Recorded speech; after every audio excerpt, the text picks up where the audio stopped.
आएगा। Welcome to Pakistani father and son reaction. तो यार मेरा नाम वजाहत है। नाम यार चैनल पर न्यू है तो चैनल को सब्सक्राइब कर लें ताकि आपको आने वाला सच हमारे चैनल पर इंडिया पाकिस्तान से रिलेटेड मिलता रहे। तो भाई साहब, साइप्रस तुर्की के खिलाफ मदद मांगने सीधा पहुंच गया भारत ने ले लिया तुर्की के खिलाफ फौरन बड़ा एक्शन। ना कर यार, साइप्रस पहुंच चुका है इंडिया। अबे हाँ भाई साहब, वो इंडिया के अंदर पहुंच चुका है। तो उसके एक इलाके पे बिल्कुल तुर्की ने कब्जा भी किया। और भाई वो इस दुनिया में ना अमेरिका के पास गया, ना रशिया के पास गया, ना चाइना के पास गया, वो भारत के पास चल के आया कि भाई तुर्की के खिलाफ हमारी मदद करो। चलो वॉच करेंगे तभी पता चलेगा। भाई वॉच करते हैं तो देखेंगे तभी कुछ आइडिया लगेगा यार। कौन करते स्टार्ट।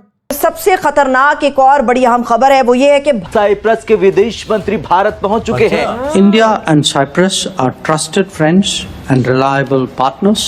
ये वो लाइन है जिसने एर्दोगन की नींद उड़ा कर रख दी है, क्योंकि साइप्रस तुर्की की सबसे पुरानी जंग का हिस्सा है और अब जब भारत उसी साइप्रस के साथ भरोसे की साझेदारी कर रहा, दोस्ती कर रहा, माजरत के साथ यहाँ पे हमारी फॉरेन पॉलिसी बिल्कुल भी संजीदगी से बिल्कुल नहीं बनाई जाती।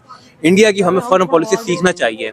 आप भारत ने साइप्रस को दो मोर्चों पर समर्थन कर दिया है, एक उसके संप्रभुता और अखंडता के लिए, दूसरा यूरोप में भारत की कूटनीतिक पहुंच बढ़ाने के लिए। आपने जैसे कहा कि मफाद परस्ती है, जाहिर सी बात है, फॉरेन पॉलिसी होती है जिसके साथ आपको मफाद नजर आएगा, उसकी तरफ आपका जो झुकाव है वो ज्यादा अच्छा नजर आएगा और आप उसकी तरफ अपना झुकाव करेंगे क्योंकि आपको बेनिफिट मिलेगा वाज़े। दूसरी तरफ Indian defence minister Rajnath Singh साहब ने भी अपनी फौज को और अपनी मिलिट्री को कहा है कि आप किसी भी जंगी सूरत हाल के लिए तैयार रहें। हमारे बड़ा मसला है, जिंदगी और मौत का मसला है हमारा, हमारे अमन का मसला है।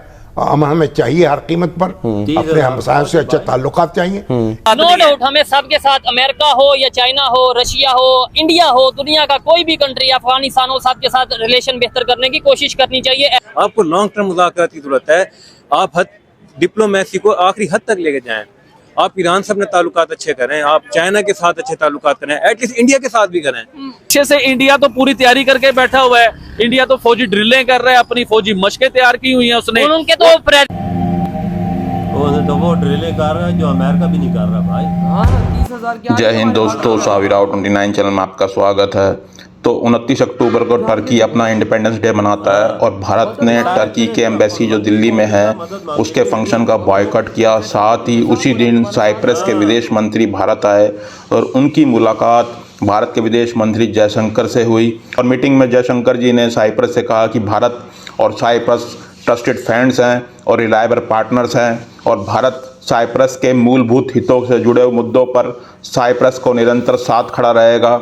और जैसे टर्की पाकिस्तान का साथ देता है, अब भारत साइप्रस के साथ खड़ा हो गया है और टर्की ने साइप्रस की ज़मीन पर कब्जा कर रखा है। तो उसी मुद्दे पर भारत यूनाइटेड नेशन में भी साइप्रस की आवाज़ उठाता है टर्की के खिलाफ। और भारत की नेवी ने भी टर्की को अपनी ताकत दिखाई थी तो टर्की चिल्लाया था।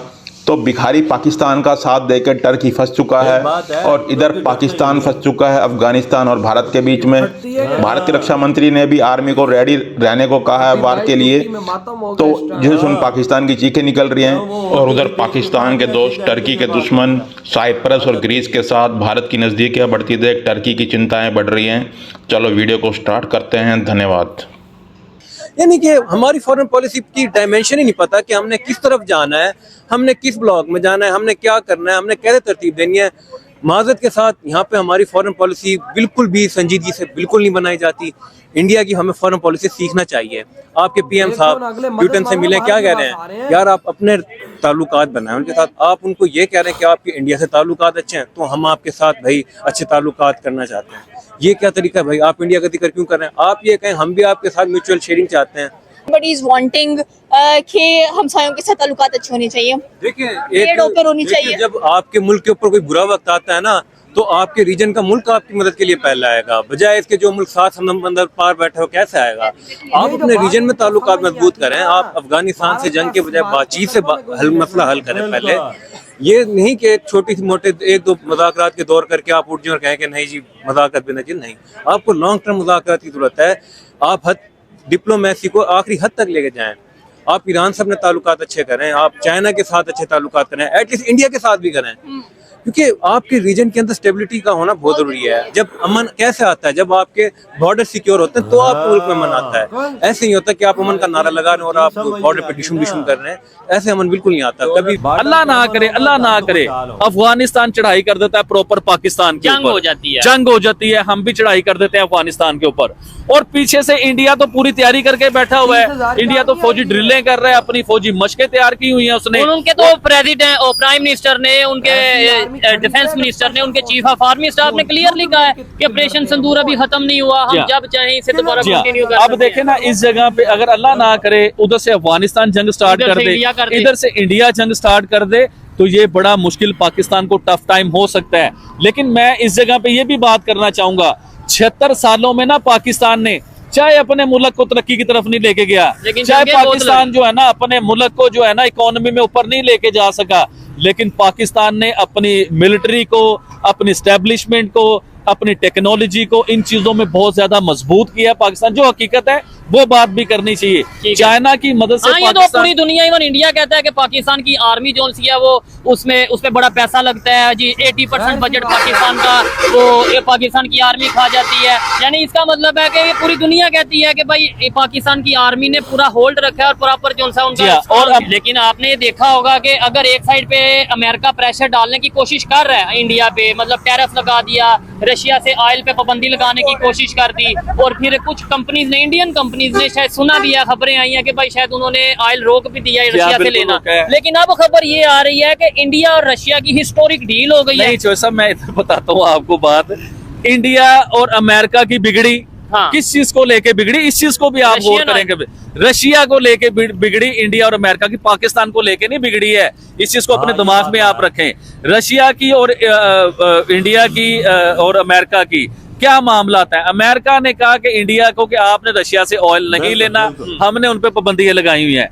इधर इंडिया ने ठोक के तेल लिया भाई ऐसा वैसा, लेकिन आप अंदाजा लगाओ, साइप्रस भारत में पहुंच चुका है तुर्की के खिलाफ मदद मांगने, और जयशंकर जी ने पूरी दुनिया के सामने आके लाइव ऐलान किया है कि साइप्रस हमारा दोस्त है, हमारी पार्टनरशिप है, हम तुम्हारी मदद जरूर करेंगे। तुर्की का तो बिचवाड़ा लाल हो गया भाई ये चीज सुन के।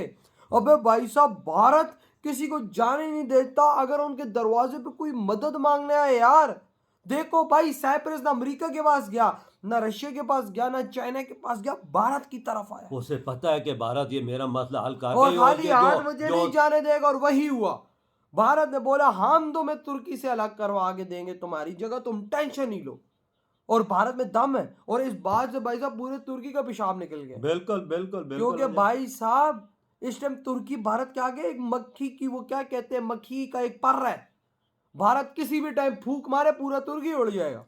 समुद्र में इंडिया ने क्या हाल उसका किया है, ओए ओए ओए, समुद्र में क्या हाल किया, पीछे नहीं हट रहा था ना, हटाया ना, हटाया कैसा है, बरमूज मार के कैसे। और भाई साहब अभी वो डर के कांप रहा है, वो ये ना हो कि 24 घंटे के अंदर ऐलान कर दे कि भाई हम ये पूरा इलाका साइप्रस को ऐसी देते हैं, लेकिन भारत प्लीज हम पे चढ़ाई ना करे। बिल्कुल यार, तुर्की जो काम करते, तुर्की का कल नेशनल डे भी था, ये नहीं पता इंडिया का कोई मंत्री, उनके एम्बेसडर कोई भी नहीं गए होते। सारी बात है भाई, भारत इस टाइम एग्रेसिव मूड में आया है।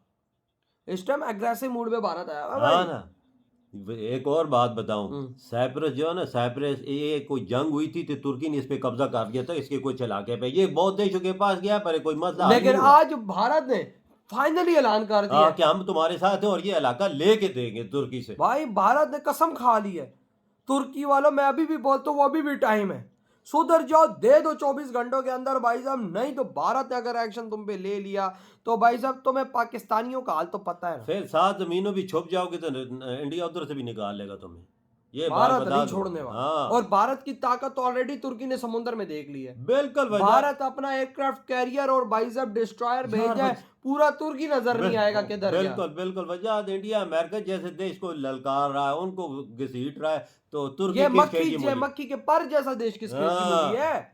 तो भाई आपके क्या दौड़ है, भारत है जो साइप्रस का अफसाद देने का कर दिया है ऐलान। इधर ही वीडियो तुम करते तो